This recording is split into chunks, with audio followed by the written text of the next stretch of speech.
বাংলাদেশে আওয়ামী লীগের রাজনীতি কেন নিষিদ্ধ করা দরকার বা কেন নিষিদ্ধ করা জরুরি, এই বিষয়টি নিয়ে কথা বলবো। এই বিষয়টি নিয়ে কথা বলার আগে যে কথাটা বলে নেওয়া দরকার, যে যখন বাংলাদেশে যে কোনো রাজনৈতিক দলকে নিষিদ্ধ করার প্রসঙ্গ আলোচনা হয়েছে, আমি তার বিপক্ষে অবস্থান নিয়ে বলেছি রাজনীতিকে নিষিদ্ধ করা, রাজনৈতিক দলকে নিষিদ্ধ করা উচিত নয়। সবারই রাজনীতি করার অধিকার আছে, অধিকার থাকা দরকার। এই কয়েক মাসের মধ্যে 5 আগস্টের পরে যখন আলোচনা হয়েছে, আওয়ামী লীগকে নিষিদ্ধের প্রসঙ্গ আলোচনা হয়েছে, তখনও আমি বলেছি নিষিদ্ধ করার বিপক্ষে আমার অবস্থান। এই কয়েক মাসের মধ্যে কেন আওয়ামী লীগকে নিষিদ্ধ করার পক্ষে এসে কথা বলছি, কয়েক মাসের মধ্যে কেন আমি আমার অবস্থান পরিবর্তন করছি, সে বিষয় নিয়ে দু একটি কথাই আজকে বলার মূল কারণ। এ কথা বলে নেওয়া দরকার যে আওয়ামী লীগের রাজনীতিকে নিষিদ্ধ করার কথা যখন বলছি, তখন আমি আওয়ামী লীগের যে বাংলাদেশের মুক্তিযুদ্ধের আগের যে নেতৃত্ব, যে অবদান, বাংলাদেশের স্বাধিকার আন্দোলনে, বাংলাদেশ বাঙালির স্বাধিকার আন্দোলনে আওয়ামী লীগের যে অবদান, এই সব বিষয় বিবেচনায় রেখে তারপরে গিয়ে বলছি যে বাংলাদেশে এখন আওয়ামী লীগের রাজনীতি করার আর কোনো অধিকার নাই।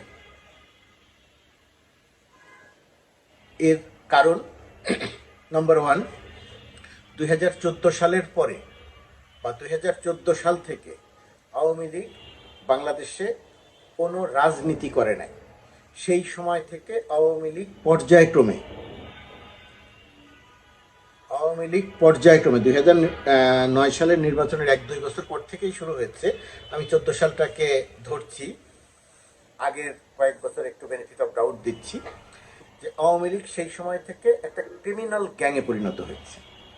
বাংলাদেশের রাজনৈতিক সংস্কৃতিতে গালি চালু করেছে, বাংলাদেশের রাজনৈতিক সংস্কৃতিতে লুটপাট চালু করেছে, লুটেরা নীতি চালু করেছে। বাংলাদেশের নির্বাচন ব্যবস্থায় লুটেরা জালিয়াতি নীতি চালু করেছে। পূর্বেও সমস্যাগুলো ছিল, কিন্তু আওয়ামী লীগের মতো এমন প্রাতিষ্ঠানিক নীতি কেউ চালিত করে নাই। 2018-2024 মাঝের যে সময় সব কিছু বলা যায়,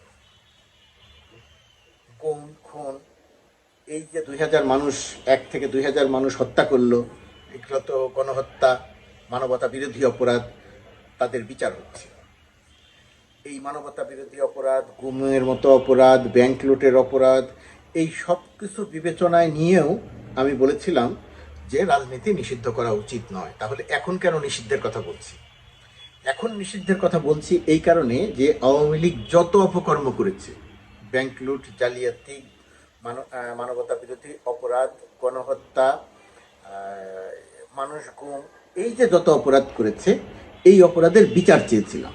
বলেছিলাম পুঙ্খানুপুঙ্খভাবে, নির্মোহভাবে, প্রশ্নহীনভাবে বিচার করতে হবে। তারপরে গিয়ে আওয়ামী লীগ তার নেতৃত্ব পরিবর্তন করে বাংলাদেশে রাজনীতি করতে পারবে। এখন এসে বলছি আওয়ামী লীগের কোনো রকম রাজনীতি করার অধিকার বাংলাদেশে নাই। তার কারণ হচ্ছে আওয়ামী লীগ যে গণহত্যা চালিয়ে গেছে, শেখ হাসিনা এখনো বলছে সে সুযোগ পেলে আবারও বাংলাদেশে এসে গণহত্যা চালাবে। যারা অভ্যুত্থান ঘটিয়েছে, গণ অভ্যুত্থানের নেতৃত্ব দিয়েছে, শেখ হাসিনা এখন তাদেরকে, তাদের আত্মীয় পরিজন সহ সবাইকে হত্যা করতে চাইছে, তাদের ঘরবাড়ি জ্বালিয়ে দিতে চাইছে। শেখ হাসিনার এক ক্যাডার, গাজীপুরের মেয়র ছিল জাহাঙ্গীরের একটি অডিও ফাঁস হয়েছে। জাহাঙ্গীর যেটা বলেছে, রাজধানীর মানুষ শান্তিতে ঘুমাতে পারবে না আমরা যদি রাজধানীতে থাকতে না পারি। জাহাঙ্গীররা বাংলাদেশে থাকতে পারছে না কেন? তাদেরকে তো বাংলাদেশ থেকে চলে যেতে বলে নাই। তারা পালিয়েছে কেন? কারণ তারা পালিয়েছে, কারা গণহত্যা করেছে। এই গণহত্যার বিচার হবে, সেই বিচার থেকে ফাঁকি দেওয়ার জন্য তারা পালিয়েছে। অর্থ লুটপাট থেকে শুরু করে সবকিছু তো করেছে। তো এখন জাহাঙ্গীররা এসে বলছে যে রাজধানীর মানুষকে শান্তিতে ঘুমাতে দেয়া যাবে না, তারা কেউ শান্তিতে ঘুমাতে পারবে না। এর জন্য যা করা দরকার তারা করবে, অর্থাৎ সহিংসতা করবে। তারা সহিংসতা করার জন্য তারা দল প্রস্তুত করছে। অল্প সময়ের মধ্যেই তারা অ্যাকশনে যাবে, গাজীপুরে যেটা তারা শুরুও করেছে গতকাল রাত থেকে। এই যে রাজধানীর মানুষকে শান্তিতে থাকতে দিবে না, এই কথা বলে সন্ত্রাসকে তারা যে পর্যায়ে নিয়ে গেছে, মানুষ হত্যাকে তারা যে পর্যায়ে আবার নিয়ে যেতে চাইছে, এই কাজ বাংলাদেশে দ্বিতীয়বার ঘটতে দেয়া যাবে না। গণ অভ্যুত্থানের পক্ষের শক্তি আওয়ামী লীগকে আরেকবার গণহত্যা চালাতে দিতে পারে না। গণ অভ্যুত্থানের নেতৃত্ব দানকারী শিক্ষার্থীরা আওয়ামী লীগকে আরেকবার বাংলাদেশে গণহত্যা চালাতে দিতে পারে না, গুমের রাজ্য তৈরি করতে দিতে পারে না, ব্যাংক বা আর্থিক খাত জালিয়াতি করার আরেকবার সুযোগ দিতে পারে না, টাকা পাচারের আরেকবার সুযোগ দিতে পারে না। আওয়ামী লীগ যদি ফিরে আসে তাহলে আবার ঠিক একই কাজ করবে, এবং সেটা শেখ হাসিনা প্রকাশ্যে বলছে।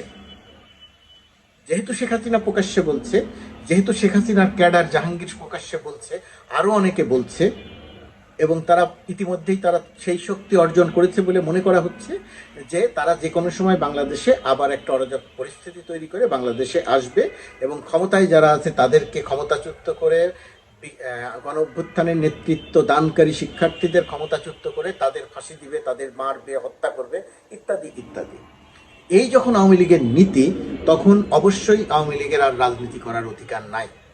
আওয়ামী লীগের রাজনীতি যদি নিষিদ্ধ করা হয় তাহলে কি হবে? অনেকেই বলছেন যে ইউনূস সরকার আওয়ামী লীগের রাজনীতি নিষিদ্ধ করতে পারবে না। কেন? এটা এত অসম্ভব কেন? অসম্ভব। একটা আন্তর্জাতিক চাপ থাকবে, দেশের ভেতরে কোনো চাপ নাই, একটা আন্তর্জাতিক চাপ থাকবে, আঞ্চলিক চাপ থাকবে। ভারত চাইবে না যে আওয়ামী লীগকে নিষিদ্ধ করা হোক। ভারত আমেরিকার মাধ্যমে চাপ দেওয়ার চেষ্টা করবে যে বাংলাদেশে যেন আওয়ামী লীগকে নিষিদ্ধ করা না হয়। একটি বিষয় খুব পরিষ্কার যে ভারত তার অবস্থানের পরিবর্তন করেছে। আগে বলেছিল শেখ হাসিনার বক্তব্যকে তারা এনডোর্স করে না, এখন বলছে শেখ হাসিনা বক্তব্য দিচ্ছে তার ব্যক্তিগতভাবে, এখানে ভারতের কিছু করার নাই। তার মানে হচ্ছে শেখ হাসিনাকে বক্তব্য দিতে, উস্কানি দিতে ভারত সব রকমের সুযোগ দিবে। তার মানে শেখ হাসিনার বক্তব্য এখন চলবে। নরেন্দ্র মোদীর সঙ্গে ডোনাল্ড ট্রাম্পের কথা হবে, এবং সেই কথায় স্বাভাবিকভাবে বাংলাদেশ প্রসঙ্গ আসবে। বাংলাদেশ একটু হলেও চাপে হয়তো পড়বে, কিন্তু সেই চাপ কাটিয়ে ওঠার সক্ষমতা বাংলাদেশের আছে। ভারত যে শেখ হাসিনাকে কথা বলবে, সেই কথা বন্ধ করার ফর্মুলা বাংলাদেশে আছে। ইতিমধ্যেই সেটা আপনারা লক্ষ্য করেছেন। আওয়ামী লীগের নেতা কর্মীরা 32 নম্বর কিভাবে আক্রান্ত হচ্ছে। শেখ হাসিনা এক একটি কথা বলবে, এখানে আওয়ামী লীগের মাটি আরো কেঁপে যাবে। আওয়ামী লীগের যারা ভালো মানুষ আছেন তারাও এখানে খুব সুস্থিরভাবে থাকতে পারবেন না। এটা প্রতিক্রিয়ায় হবে, আমি সেটাকে সমর্থন করছি, সেইভাবে কথাটা বলছি না। আওয়ামী লীগকে নিষিদ্ধ করার ক্ষেত্রে সবচেয়ে বড় যেটা দরকার, বাংলাদেশের এই মুহূর্তের সবচেয়ে বড় রাজনৈতিক দল বিএনপির সম্মতি দরকার। বিএনপির সঙ্গে রাজনৈতিক আলোচনা দরকার, রাজনৈতিক ঐক্যমত দরকার।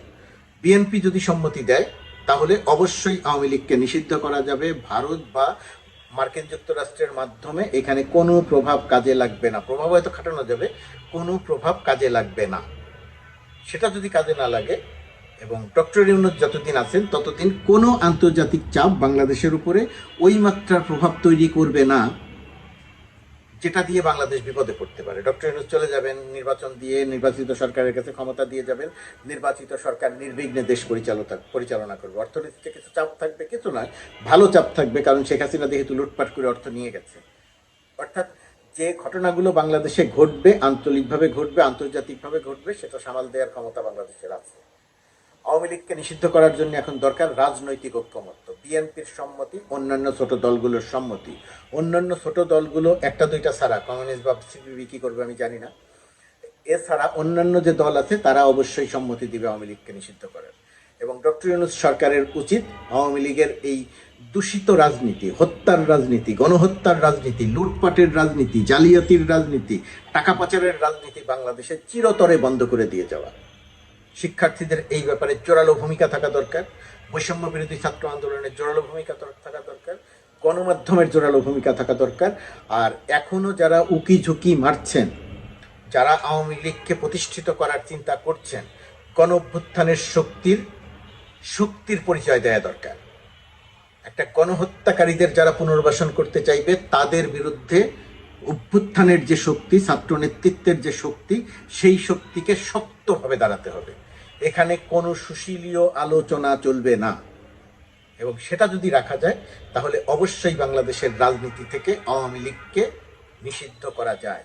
পরবর্তীতে কোনো দিন তারা যদি ক্ষমা চেয়ে, বিচার তো হবে, নিষিদ্ধ করলেও বিচার হবে, নিষিদ্ধ না করলেও বিচার হবে। পরবর্তীতে কোনো দিন তারা যদি নেতৃত্বের পরিবর্তন করে দেশের মানুষের কাছে ক্ষমা চেয়ে আবার রাজনীতি করতে চায় তাহলে তখন সুযোগ দেয়া যেতে পারে। কিন্তু এই আওয়ামী লীগকে আরেকবার গণহত্যা চালানোর জন্যে, আরেকবার আর্থিক খাত লুটপাটের জন্যে, আরেকবার গুমরাজ্য আয়নাঘর তৈরির জন্যে আওয়ামী লীগকে বাংলাদেশে আর রাজনীতি করার সুযোগ দেয়া উচিত নয়। সরকারকে দুর্বল ভাবছে, শিক্ষার্থীদের দুর্বল ভাবছে।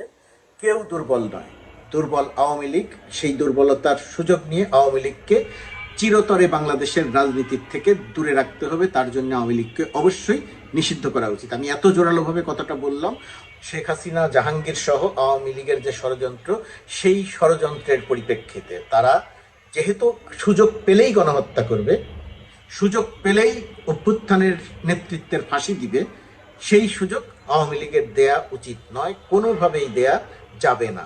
সেই কারণেই আওয়ামী লীগের রাজনীতি এখন নিষিদ্ধ করাটা অত্যন্ত জরুরি।